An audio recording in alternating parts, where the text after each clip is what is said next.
আর রোদটা ছেড়ে না যেতে ইচ্ছা করছে না একদম, মনে হচ্ছে কি সারাক্ষণ একটা চাদর গায়ে দিয়ে রোদেই বসে থাকি। জানো তো ছেলে কদিন ধরে না বেশ ভাত খাচ্ছে না, জানি না কি প্রবলেম হয়েছে। তো আগের দিন রাতে একটু চাল ভিজিয়ে রেখেছি, সেই চালটা ঘুম থেকে উঠে একটু সেদ্ধ করে নিলাম, তারপর গাজর বিনস ছোটো ছোটো করে কেটে নিলাম, তার সঙ্গে নিলাম আলু কেটে, আর ডিমটা একটু ফ্রাই করে তুলে রাখলাম, আর ভাতটা ঝরিয়ে রাখলাম, তাহলে ঝরঝরে হবে। এবার মানে ওই সবজিগুলো ভাজা করে নিলাম, তার সঙ্গে দিলাম একটু ঘি, গরম মশলা ফোড়ন দিয়ে দিলাম তার আগে, তারপরে সবজিগুলো ভাজা করে নিলাম, আর ডিমটা তো তার আগেই ফ্রাই করে তুলে রাখলাম, আর জল ঝরানো ভাতটা দিয়ে নেড়ে নিলাম, ভালো করে মিক্সড করে নিলাম, তার সঙ্গে দিলাম ঘি আর একটু গরম মশলা দিলাম, গোলমরিচ আর নুন মিষ্টি তো আছেই, না হলে স্বাদ তো হবেই না। রান্নাটা করছে হাজব্যান্ড, তো ওর একটা মাথায় চিন্তা থাকে, সকালবেলা উঠেই ঝটপট করে বসিয়ে দেয়, আর এটা ও সারাদিনই চলবে, নিয়ে যাবে প্লাস খেয়েও যাবে টিফিন। মর্নিং বন্ধুরা, আশা করছি তোমরা খুব ভালো আছো, তা আমিও খুব ভালো আছি। আজ হচ্ছে বুধবার, তো ছেলে স্কুল চলে গেছে, এই যে লেপ মুড়ি দিয়ে বসে আছে, এই যে ঠান্ডার মধ্যে উঠে আর বসতে ইচ্ছা করছে না, তো যাবো রান্না করতে। আগে এতটাই ঠান্ডা লাগছে, বাইরে রোদ আছে ঝলমলে করে, তো এতটাই ঠান্ডা লাগছে আর ইচ্ছা করছে না, মনে হচ্ছে না যে রান্নাঘরে গিয়ে রান্না বসাই, কিন্তু কিছু করার নেই, রান্না তো করতেই হবে, বসে থাকলে কি আর হবে, বসে থাকলে আর খাওয়া হবে না। তো যাবো রান্নাঘরে, একটু আরাম করে নিই, পাটা গরম করে নিই, তো তারপরে যাবো রান্নাঘরে। এই যে চাদর গায়ে দিয়ে বসে আছি, আর পায়ে লাল কম্বল দিয়ে রেখেছি, বিছনা এখনও কিচ্ছু গুছানো হয়নি, তো গুছাবো। হাজব্যান্ড ততক্ষণ ছেলেকে দিয়ে বাজার করে জল দিয়ে চলে আসবে।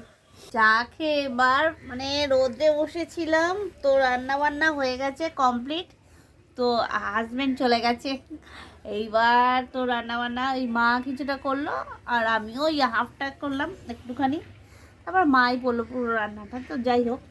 তো হাজব্যান্ড খেয়ে চলে গেছে অফিসে, এইবার চা খেয়ে খানিকক্ষণ বসেছিলাম রোদ্রে, তো এবার গিয়ে করব হচ্ছে ওই কী বলে আলুর দম করবো, ওই সকালে ফ্রাইড রাইস করেছিলাম, তো সেই খেয়ে গেছে ছেলে, স্কুলে নিয়ে গেছে বাবা, এইবার না শুধু এসে খাবে দুপুরবেলা, তো কদিন ধরে তো ভাত খাচ্ছে না ঠিক করে, তার জন্য একটু আলুর দম করবো, নাহলে এসে খুঁজবে যে শুধু খাবো।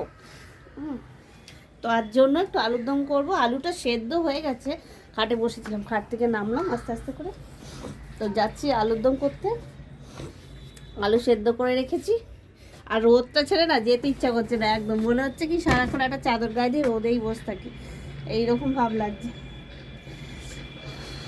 এই যে এই যে আলু সেদ্ধ করা আছে, তো এটা এবার মশলা দিয়ে কষাবো, আর ফ্রাইড রাইস তো সকালেই করেছিলাম, তোমাদের বললাম, এই চাদর মুড়ি দিয়েছিলাম তো রোদে বসে, তা চুলগুলো এলোমেলো হয়ে গেছে, করবো একটু এখন মশলা। আর রান্না হয়েছে আজকে নিরামিষ হয়েছে, বেশি কিছু হয়নি, তো নিরামিষ হয়েছে রান্না, তো এইগুলো করে আলুর দমটা করে তারপরে হচ্ছে ঘর দুয়ার পুছবো, কিছু জামা কাপড় কাচবো জানো।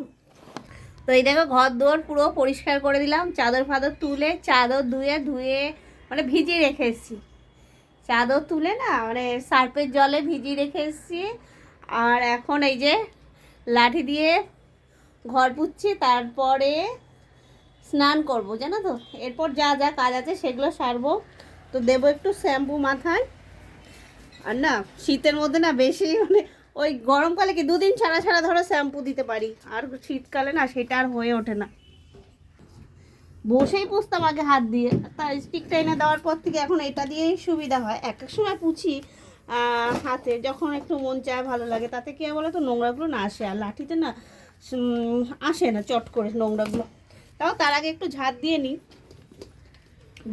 নিই, তো তাও হয়ে যায় পরিষ্কার, তবে এক এক সময় যখন মন চায় তখন আমি লাঠি হাতে পুছি।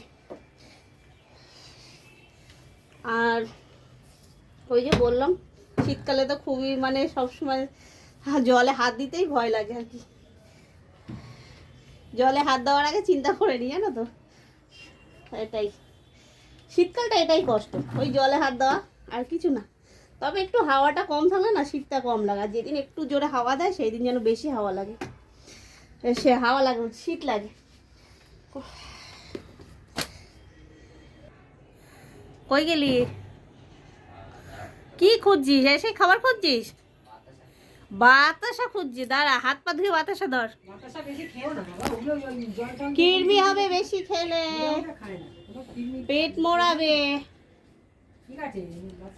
বাতাসা খাবে, স্কুলে এসে বাতাসা খাবে। হ্যাঁ মাটি নিয়ে খেলা, কি হচ্ছে মাঠে? মাটি নিয়ে খেলা হচ্ছে, মাটি দিয়ে, আরে মাটি দিয়ে খেলা হচ্ছে। স্কুলে এসে যত গল্প। হ্যাঁ ধরেছিস? আমি গল্প করতে কেন তুই তো মাটির কিছুই পারিস না, জীবনে মাটি ধরলি কোনোদিন? সবার জল বোতল টেনে নেবে, স্কুলে এসে যত গল্প সব। হেভি রান্না করেছি দেখ, আলুর দম। এটা আলুর দম লাল লাল করে, আর ফ্রাইড রাইস। ও জমে যাবে তোর খাওয়া দাওয়া। এখন খা, হেভি আছে, খেয়ে দেখ। সকালে তো শুধু খেয়ে গেছে। বস। আরে সৌনক বলছিল আলুর দম আনিস নি? আলুর দম খাওয়া তোর না, মা এত সকালে সময় হয়নি মা করা, বলতে পারিস নি? বলবি?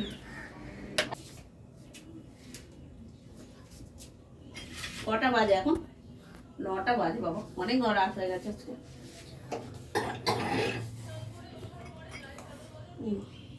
ঘুম থেকে উঠলাম, একটু দেরি হয়ে গেল উঠতে। তো আজকে না নিচে যায়নি, জল আনতেও যায়নি। কেন বলো তো? যায়নি কেন?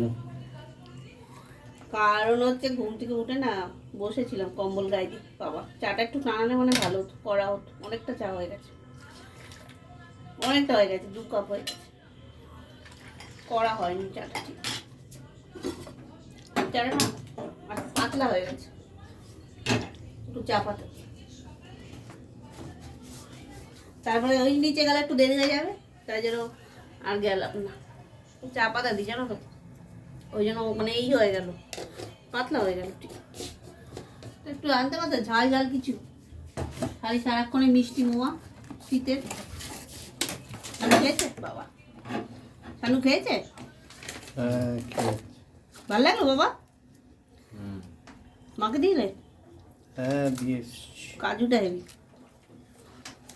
আর অনেক খেয়েছি তো, কাচাকুচি করেছি, তার জন্য না ভালো লাগলো না। হ্যাঁ এই লাইটে, এইটা সন্ধে হলে না লাইটটা জ্বলে না, অন্ধকার হয়ে থাকে, তখন এই লাইটটা ধরাতে হয়, আর তারপরে অসুবিধা হয়। লাইটটা গ্যাসটা কমে গেছে। না চা খাও নাও, চা একটু দিয়ে আসলাম মাকে। তুমি কম খাও, তুমি সারাদিন অনেক চা খাও। নাও বাবু, চা খাবি? কফি খাবি? কফি? হ্যাঁ। আর সন্ধ্যের থেকে বিছনা থেকেই নামিনি জানো তো, কেন বলতো? শীতে কম্বল মুড়ি দেওয়ার ছেলে 4টার সময় ঘুমিয়েছে। কটার সময় উঠলি বাবা? 8টার সময় উঠলো, তা আবার ডেকে তুললাম। আর এই বিস্কিটগুলো না খুব সুন্দর খেতে, জানলা ফাঁকা দিয়ে দেখা যাচ্ছে। কেন কত দিয়ে এনেছিল? ওই বুড়োর দোকান দিয়ে নিমকি মিষ্টি খেতে ভালোবাসি। বাবু খাসনি তো একটাও? একটাও খায়নি, ওই পেটটা খারাপ ছিল বলে খায়নি। বাচ্চা তো মতন। হ্যাঁ 3টে দিই, পাতলা পাতলা খা। আগে ভালো হয়েছে, খেয়ে দেখ, টেস্টি। সকালে যে আলুর দম করেছিলাম না, সেইগুলো রয়েছে এখন, খেয়ে দেখ। তোর জন্যই করেছিলাম নতুন আলুর দম, খেয়ে দেখ। সবার খাওয়া হয়ে গেছে, তোর আর খাওয়া বাকি রয়েছে। আগে রুটি করলাম, আজকে না ভাত খাইনি। কেউ জানো তো আজকে ভাত খাইনি কেন বলো তো? ওই ঠান্ডার সময় সবারই একটু রুটি খেতে ভালো লাগে, তাই জন্য রুটিই করলাম। এই সরকার সব ডাল তরকারি রয়েছে, সবার খাওয়া গেছে। ও আজকে মানে ঘুম থেকে দেরি হলো তো উঠতে, তার জন্য ওদের সব লিখছিল, তার জন্য দেরি হয়ে গেল, সব দিক দিয়ে দেরি হয়ে গেল। এখন তো 11:30 বেজেই গেছে। হয়েছে সব গুছানো? তো খাওয়া দাওয়া হয়ে গেছে।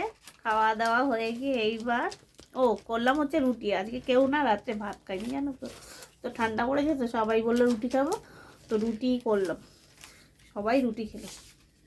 তো এই যে এখনো রাত বাজে 12টা, এই যে এখনো খাতার মলাট করছে একজন, আর একজন এই যে লেখাপড়ি শেষ নেই, 8টা পর্যন্ত ঘুমিয়ে এখন এইসব নিয়ে বসে আছে। তো কখন গুছাবি আবার? নেম প্লেট আছে? এই যে রাত 12টা পর্যন্ত এখন এইসব করছে বসে বসে। ওদের যত রাত হয় ওদের কাজের কথা মনে পড়ে, আর সারাক্ষণ এরকম করবে। ঠিক আছে, তো এখন ওই বিছনা গুছিয়ে শুতে শুতে 12:30 বেজে যাবে, জানো তো।